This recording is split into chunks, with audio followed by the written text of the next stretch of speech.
Assalamualaikum warahmatullahi wabarakatuh. Salam kamu kepada rekan-rekan yang ada di Aceh Utara.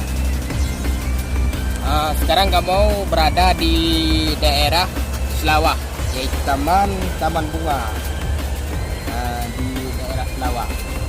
Kepada rekan-rekan kamu yang di daerah Nahdlatul Ulum Bayu, dan inilah tempat yang sangat indah buat pandangan mata kita pemuda.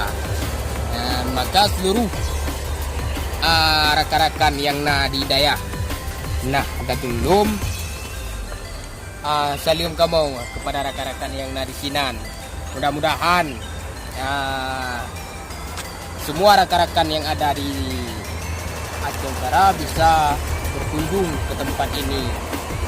Kami bersama Tunku Razi dan saya sendiri.